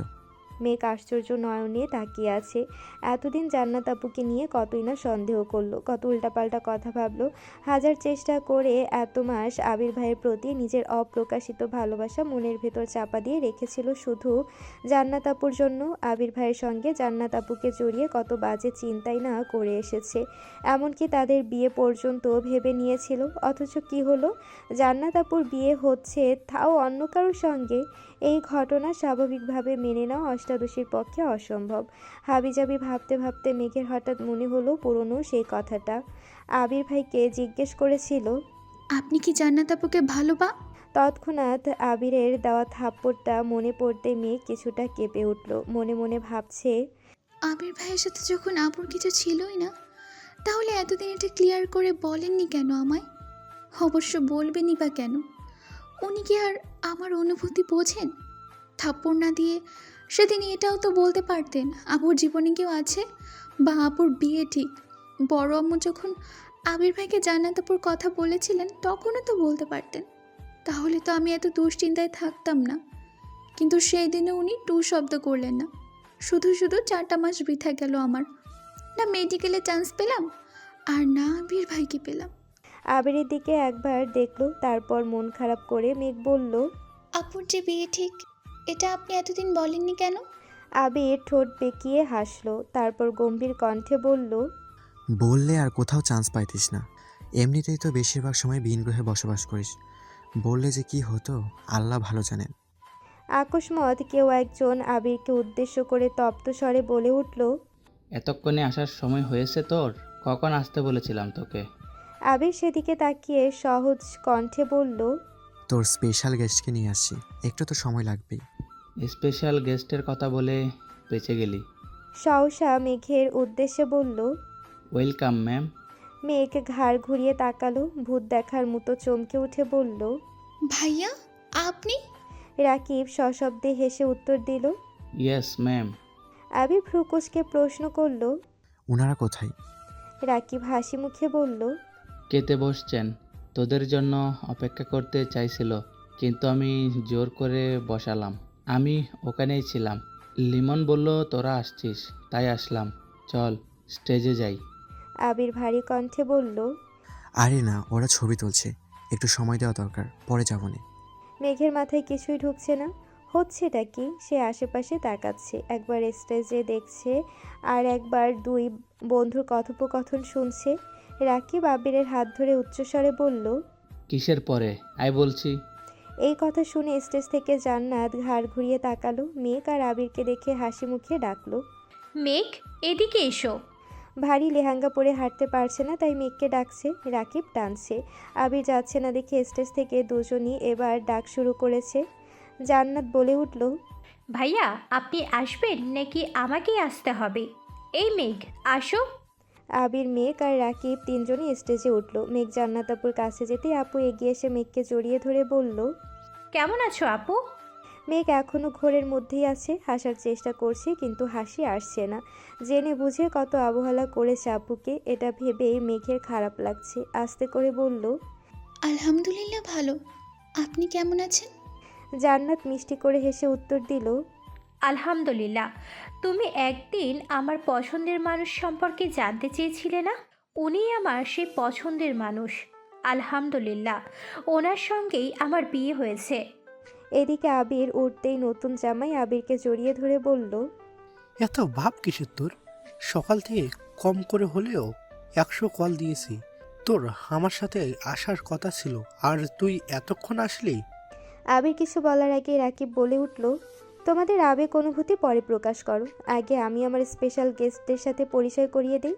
মেঘের দিকে তাকিয়ে রাকিব হেসে বলল। ম্যাম, এ হলো আমার একমাত্র বোন জান্নাতুল ফেরদৌস জান্নাত। আপনি তাকে খুব ভালোভাবেই চিনেন। আর উনি হলেন আশরাফুল ইসলাম আসিফ। মেঘের বিষয় যেন কমছে না, রাকিব ভাইয়ের আপন বোন জান্নাত আপু, অথচ এতদিনে একটা বার কেউ বলেও নি। এ কোন দুনিয়ায় আছে সে? আশরাফুল ইসলাম আসিফ মেঘের দিকে চেয়ে হালকা করে হেসে বলল। কেমন আছেন মিস মাহাদিবা খান? নিজের পুরো নাম শুনে মেঘ অবাক চোখে তাকিয়েছে আসিফের পানি আর ভাবছে, আমার নাম উনি কিভাবে জানেন? আশরাফুল ইসলাম তখনও আবিরের কাঁধে হাত রেখে দাঁড়িয়ে আছেন। কয়েক মুহূর্ত পর মেঘ ধীর কণ্ঠে বলল। আলহামদুলিল্লাহ ভালো। আপনি কেমন আছেন? আলহামদুলিল্লাহ ভালো, ধন্যবাদ আপু। মেঘ ভ্রু কুঁচকে প্রশ্ন করল। কেন? আশরাফুল ইসলাম স্বাভাবিক কণ্ঠে বললেন। আপনি চান্স পেয়েছেন বিধায় আজ আমি বিয়ে করতে আসতে পারছি। আপনি চান্স না পেলে আমার আর বিয়ে করা হতো না, তাই ধন্যবাদ দিচ্ছি। আপনার গিফটটা আমি পাঠিয়ে দেব। মেঘের মাথায় হাজারটা প্রশ্ন ঘুরঘুর করছে। হুট করে জান্নাত আপুর বিয়ে, আশরাফুল ইসলাম আসিফের বিয়ের সাথে মেঘের চান্স পাওয়ার সম্পর্ক, ওই লোকের মেঘের পুরো নাম জানা, আবির ভাইয়ের প্রতি এমন আচরণ। মেঘ ভাবছে, উনিও কি তাহলে আবির ভাইয়ের বন্ধু? আশরাফুল ইসলাম আসিফ আকস্মাৎ আবিরের পেটে গুঁতো দিয়ে বললেন। কিরে, বিয়ে কবে করছিস? আচমকা এমন প্রশ্নে আবির ভ্যাবাচাকা খেলো, তারপর ভাব নিয়ে বলল। তোমার জন্যই তো করতে পারছি না। আসিফ হুঙ্কার দিয়ে বলে উঠল। ফালতু কথা একদম বলবি না। আমার বিয়ে আটকে রেখে এখন আবার বলছিস আমার জন্য করতে পারছিস না? আজ তো বিয়ে করছি আমি, তাহলে তুই কাল কর বিয়ে, না হয় আজই কর। আবির মুখ গোমড়া করে আস্তে করে বলল। যদি পারতাম এখনই করে ফেলতাম, তুমি তো সব কিছু জানো। আসিফ হেসে প্রশ্ন করল। তাহলে আমার দোষ কেন দেশ? আবির উত্তর দিল। তোমার তো সুখের দিন, প্রিয়জনকে বিয়ে করে ফেলতেছো, আমার কি হবে? তোমার উপর দোষ দিয়েও যদি মনটাকে সান্ত্বনা দিতে পারি। তারপর আসিফ কানে কানে আবিরকে কি যেন বলল। আবির মেঘের দিকে একবার তাকালো। মেঘ নির্বোধের ন্যায় চেয়ে আছে। আশেপাশের ঘটনাগুলো অস্বাভাবিক লাগছে, তবুও স্বাভাবিকভাবে মেনে নেওয়ার চেষ্টা করছে। রাকিব আবিরকে উদ্দেশ্য করে বলল, তানবীর কইরে, ফোন বন্ধ কেন ওর? তোরা দুই ভাই যা হইছস কি বলবো? আবির ভ্রুকুচকে উত্তর দিল। তানবীর মিটিংয়ে শেষ করে আসবে বলছে। জান্নাত হাসি মুখে বলল, আবির ভাইয়া চলেন ছবি তুলি। জান্নাত আর আসিফ জোড়াজুড়ি করে মেঘ আর আবিরকে মাঝখানে বসিয়ে ওর পাশে বসছে। আবির ভাইয়ের পাশে বসে ছবি তুলছে। এটা ভাবতে অষ্টাদশীর দেহে অন্যরকম শিহরণ জাগছে। বউয়ের সামনে বসে এক মুহূর্তের জন্য নিজেকে বউ ভেবে নিয়েছে। রাকিব গিয়ে বন্ধুদেরও ডেকে এনেছে। বন্ধুরা সবাই মিলে বেশ কিছু ছবি তোলে। যে যার মতো কাজে চলে গেছে। আবির মেঘকে নিয়ে নিচে গিয়ে বসলো। স্টেজে নবদম্পতিরা কাপল পিক আর ভিডিও করায় ব্যস্ত। মেঘের হাতে জুস দিয়ে আবির মেঘের পাশে বসলো। মেঘ এক চুমুক জুস খেয়ে আবিরকে উদ্দেশ্য করে প্রশ্ন করল, জান্নাত আপু রাকিব ভাইয়ের বোন এটা এতদিন বলেননি কেন? আপুর যে বিয়ে ঠিক এটা কেন বললেন না? আর আপুর হাজবেন্ড কি আপনার বন্ধু? মেঘ একদমে প্রশ্নগুলো করল। আশেপাশে কেউ নেই। মেঘের মনে জমে থাকা প্রশ্নগুলো বাদ ভেঙে বেরিয়ে আসতে চাইছে। জান্নাত আপুর বিয়ে হয়ে যাচ্ছে। আবির ভাইকে নিজের করে পাবে এই খুশির থেকেও মাথায় ঘোরা প্রশ্নগুলো তাকে বেশি অস্বস্তিতে রেখেছে। আবির শক্ত কণ্ঠে বলা শুরু করলো, রাকিবের বোন বলে জান্নাতকে বাসায় নিয়ে এলে প্রতিটা মানুষ ধরে নিত তার সাথে আমার কোনো সম্পর্ক আছে। যদিও কারো কারো মনে এমনিতে অনেক সন্দেহ। শেষ পর্যন্ত আম্মু বিয়ের কথা বলেই ফেলল। আর যদি আমি তোকে পড়ানোর মাঝপথে বলতাম যে জান্নাতের বিয়ে ঠিক, তাহলে তুই সেই কথা বাসার সবাইকে বলতে 2 মিনিটও সময় নিতি না। আমি জান্নাতের ব্যাপারে কোনো কথা বাসায় জানাতে চাচ্ছিলাম না। জান্নাতের হাজব্যান্ড আমার বন্ধু নয়, তবে কাছের কেউ। মেঘ পুনরায় প্রশ্ন করলো, আমার চান্স পাওয়ার সাথে আপুর বিয়ের কি সম্পর্ক? আবির সহজ কণ্ঠে বলল, ঢাকা শহরে টিউটর পাওয়া কোনো সমস্যা নয়, তবে বেশিরভাগ টিউটরে শুধু টাকার জন্য পড়ায়। এই 3 থেকে 4 মাস সময়টা প্রতিটা স্টুডেন্টের জন্য একবারই আসে। আমার এমন একজনকে প্রয়োজন ছিল যে তোর পড়াশোনাটাকে গুরুত্ব দেবে, নিজের বোন ভেবে পড়াবে। জান্নাত রাকিবের বোন আর আমারও কাছের মানুষ। ও যতটুকু শ্রম তোর জন্য দিয়েছে ততটুকু বাহিরে কোনো টিউটর কখনোই দিত না। কিন্তু হঠাৎই ওর বিয়ের কথাবার্তা শুরু হয়ে গেছিল। বিয়ে হয়ে গেলে তোর প্রতি ওর গুরুত্ব কমে যেত। ওর পক্ষেও সব কিছু ম্যানেজ করা কষ্ট হয়ে যেত। নতুন টিউটর আনলে তোর মানাতে সময় লাগতো, তাই বাধ্য হয়ে জান্নাতের বিয়ে পিছিয়ে দিয়েছিলাম। এটাই বলছিল। বিস্ময়ে মেঘের ভ্রুজোড়া কপালে উঠে গেছে। বৃহৎ অক্ষিপট আবিরের চোখে মুখে নিবদ্ধ। তাকে চান্স পাওয়ানোর জন্য আবির ভাই জান্নাত আপুর বিয়ে আটকে রেখেছিল। এটা ভেবেই প্রজাপতির ন্যায় উঠতে ইচ্ছে হচ্ছে মেঘের। তবে মনে মনে নিজের উপর ক্ষুব্ধ হচ্ছে। এতগুলো দিন আজে বাজে কথা ভেবে নষ্ট করেছে। মেঘের বুকের ভেতর হৃৎপিণ্ডের তীব্র ধুকপুক শুরু হয়ে গেছে। প্রেম প্রেম অনুভূতিরা মস্তিষ্ক জুড়ে বিচরণ করছে। মেঘ বিড়বিড় করে বলল, যে মানুষটার অপ্রকাশিত সতর্কতা এত তীব্র, সেই মানুষটার প্রকাশিত ভালোবাসা না জানি কত প্রখর। তখনই মেঘের চোখে পড়ল একটা খয়েরি রঙের শাড়ি পরা মেয়ে তাদের দিকে এগিয়ে আসছে। শাড়িতে মেয়েটাকে অনেক সুন্দর লাগছিল। এই প্রথমবার কাউকে শাড়ি পরা দেখে মেঘেরও খুব ইচ্ছে করছে শাড়ি পরতে। মেয়েটা কাছাকাছি এসেই বলল, হাই কিউটি। মেঘ আগে থেকেই মেয়েটাকে দেখছিল। মেয়েটার কথা শুনে এবার আবিরও তাকিয়েছে। মেঘ সঙ্গে সঙ্গে আবিরের দিকে তাকালো। বোঝার চেষ্টা করলো মেয়েটা আবিরের পরিচিত কিনা। মেয়েটা পুনরায় বলল, কেমন আছো কিউটি? বারবার কিউটি বলায় মেঘ কপাল কুঁচকালো। যদিও মেয়েটাকে সে চেনে না, যেহেতু নিজে থেকে কথা বলতে এসেছে তার মানে পরিচিতই হবে, তাই মেঘ উত্তর দিল, আলহামদুলিল্লাহ ভালো। আপনি কেমন আছেন? মেয়েটা মৃদু হেসে বলল, আলহামদুলিল্লাহ ভালো। তোমাকে সামনাসামনি দেখার খুব ইচ্ছে ছিল, অবশেষে তোমার দেখা পেলাম। মেঘ কিছু বলছে না, চুপচাপ চেয়ে আছে। মেয়েটা পুনরায় বলল, জানো, মাঝে মাঝে তোমার প্রতি খুব হিংসে হয়। মেঘ বিস্ময় সমেত তাকিয়ে প্রশ্ন করল, কেন? মেয়েটার সোজাসাপটা উত্তর, একটা মানুষ কতটা ভাগ্যবতী হতে পারে তা তোমার কথা না শুনলে জানতামই না। দোয়া করি সারা জীবন সুখে থাকো। মেঘ জিজ্ঞাসা চোখে চেয়ে বলল, মানে? আবির মেঘের দিকে চেয়ে গলা খাকারি দিয়ে বলে উঠল, থাক, আর মানে বুঝতে হবে না। মেয়েটার দিকে না তাকিয়েই বলল, আপনাকে খুঁজে না পেয়ে হয়তো বা কেউ হয়রান হয়ে যাচ্ছে। আপনি বরং ওনার কাছে যান। মেয়েটা আস্তে করে বলল, আর কতদিন ভাইয়া? আবির গম্ভীর কণ্ঠে উত্তর দিল, বহুদিন। মেঘ নির্বাক চোখে তাকিয়ে আছে। এই বিয়ের অনুষ্ঠানে কি ঘটছে তার অর্ধেকের বেশি মেঘের মাথার উপর দিয়ে যাচ্ছে। মেঘ আবিরকে প্রশ্ন করল, উনি কে? রিয়া রাকিবের গার্লফ্রেন্ড। কি? রাকিব ভাইয়ের গার্লফ্রেন্ড? এত অবাক হওয়ার কি আছে? গার্লফ্রেন্ড থাকতে পারে না? পারে, কিন্তু উনি আমায় কিভাবে চেনেন? মেঘ প্রশ্ন করল, রাকিব যেহেতু আমার বেস্ট ফ্রেন্ড, রাকিব যদি চিনে বা জানে তাহলে রিয়া জানতে কতক্ষণ? গম্ভীর কণ্ঠে আবির বলল। মেঘ আর কথা বাড়ালো না। আজকে তার শখ খাওয়ারই দিন। একটু পর পর একটার পর একটা শখ খাচ্ছে। হঠাৎ এক একজন এক এক কথা বলছে যাদের কাউকে মেঘ চেনে না। আচমকা আবির উঠে গিয়ে একজনকে সালাম দিল। মহিলা সালামের উত্তর দিয়ে আবিরের বাহুতে হাত বুলাতে বুলাতে বললেন, কখন আসছিস? তোদের জন্য অপেক্ষা করছিলাম। তারপর তোর বন্ধু জোর করে খেতে বসালো নিয়ে। আবির মৃদু হেসে উত্তর দিল, কিছুক্ষণ আগে আসছি। একটা 15 বছরের মেয়ে আর একটা 19 বছরের ছেলেও ছিল ওনার পেছনে। মেয়েটা আচমকা বলে উঠল, ভাইয়া, ভাবি কোথায়? মেয়েটা দেখা দেখি ছেলেটাও বলল। তুমি না বলেছিলা ভাবিকে নিয়ে আসবা, ভাবি কোথায়? আবির চোখ রাঙিয়ে ভারী কণ্ঠে বলল, আর একবার যদি ভাবি বলে সম্বোধন করিস তাহলে তোদের খবর আছে। আপু বলবি, মনে থাকবে? দুজনেই মাথা নেড়ে সম্মতি জানালো। মহিলা আবিরকে উদ্দেশ্য করে বলল, দিবা আসেনি? আবির হ্যাঁ বলে পেছনে ফিরে তাকিয়ে হাত দিয়ে মেঘকে ইশারা করলো। মেঘ উঠে ওনাদের কাছে যেতেই আবির বলল, এই যে তোমার মাহাদিবা। মহিলা সহসা মেঘকে জড়িয়ে ধরে কান্না করে দিয়েছেন। হঠাৎ করে জড়িয়ে ধরায় মেঘ কিছুটা নড়ে উঠল। মেঘ পাথরের ন্যায় দাঁড়িয়ে আছে আর মনে মনে ভাবছে, এই মহিলা কে? এই জীবনে ওনাকে দেখেছি বলে তো মনে পড়ছে না। উনি জড়িয়ে ধরলেন কেন? আর কান্নাই বা কেন করছেন?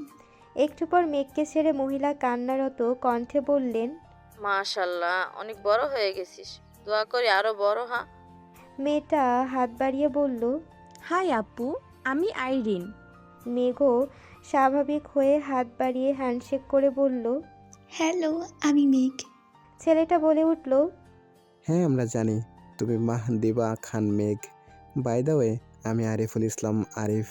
জামাইয়ের নামের সঙ্গে মিল আছে দেখে মেঘ ধরে নিল ওনারা জান্নাত আপুর শাশুড়ি ননদ দেবর হবেন। কিন্তু আবির ভাইয়ের সাথে কি সম্পর্ক আর মেঘকেই বা কিভাবে চেনে তা বুঝতে পারছেন না। মহিলা পুনরায় প্রশ্ন করলেন, তানবীর আসেনি? আবির বলল, না, আসবি কিছুক্ষণের মধ্যে। মেঘ আবারও অবাক হলো। তানবীর ভাইদেরকেও চেনেন, কিন্তু ওনারা কারা মুখের উপর জিজ্ঞেসও করতে পারছেন না। তখনই মধ্যবয়স্ক একজন লোক আসছেন। আবির সালাম দিয়ে হ্যান্ডশেক করলো। মেঘও ওই লোকের সাথে পরিচয় করিয়ে দিয়েছে। তখনই রাকিব আর রাসেল ডাকতে আসছে। আবির ওনাদের বসিয়ে মেঘকে নিয়ে খেতে চলে গেছে। খেতে বসেও মেঘের মাথায় শুধু মহিলার কান্না ঘুরছে। মেঘ না পেরে আবিরকে প্রশ্ন করেই ফেললো, আন্টিটা কে ছিল? আর উনি আমায় দেখে কান্না কেন করছিলেন? আবির দীর্ঘশ্বাস ছেড়ে বলল, আজ তোকে সবই বলবো, প্রোগ্রামটা শেষ করে বের হই। ততটুকু সময় একটু ধৈর্য রাখ প্লিজ। আবির মেঘ খাওয়া শেষ করে। মেঘ আগে চলে আসছে। আবির রাকিবের সঙ্গে কি যেন কথা বলছিল। তখনই তানভীর আসছে। মেঘকে দেখেই প্রশ্ন করলো, খেয়েছিস? মেঘ মাথা নেড়ে হ্যাঁ বলল। তানভীর পুনরায় বলল, এই যে তোর জান্নাতাপুর বিয়ে ঠিক হয়ে যাচ্ছে, এমনভাবে তোকে বিয়ে দিয়ে দিলে কেমন হবে? এই কথা শুনেই মেঘের অক্ষিপট ভিজে আসছে। জান্নাতাপুর বিয়ে হয়ে যাচ্ছে। রাকিব ভাইয়ার কতই না কষ্ট হচ্ছে। সারা জীবনের জন্য সবাইকে ছেড়ে চলে যাবে। আজকের পর থেকে তো ওনার বাড়িতেই উনি মেহমান হয়ে আসবেন। মেঘকে বিয়ে দিলে এভাবে বাড়ি ছেড়ে চলে যেতে হবে, এটা ভাবতেই কান্না পাচ্ছে মেঘের। বোনের কান্না দেখে তানবীর মেঘের মাথায় হাত বুলিয়ে হাসতে হাসতে বলল, ধুর পাগলি, তোকে বিয়েই দিব না, আর দিলেও আমার বাড়িতেই রাখবো, চিন্তা করিস না। তখনই আবির আসছে। তানবীরের দিকে তাকিয়ে রাগী স্বরে প্রশ্ন করলো, কি বলছিস ওরে, কাছে কেন? তানবীর আস্তে করে বলল, এমনি দুষ্টুমি করছি। আবির রাগে কটমট করছে। মেঘের চোখ থেকে এক ফোঁটা পানি পড়লে আবিরের পায়ের রক্ত মাথায় উঠে যায়। মেঘকে কাঁদতে দেখলে আবিরের হৃদয়ে আঘাত লাগে। এমনিতেই মেঘ আবেগী, হুটহাট কান্না করে, তার উপর কেউ ইচ্ছাকৃত কাঁদালে আবিরের খুব রাগ হয়।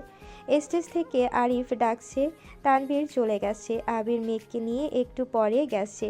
রাকিবের বাসার লোক, আসিফদের বাসার সকলে আবির, মেঘ, তানভীর সবাইকে নিয়ে ছবি তুলেছে।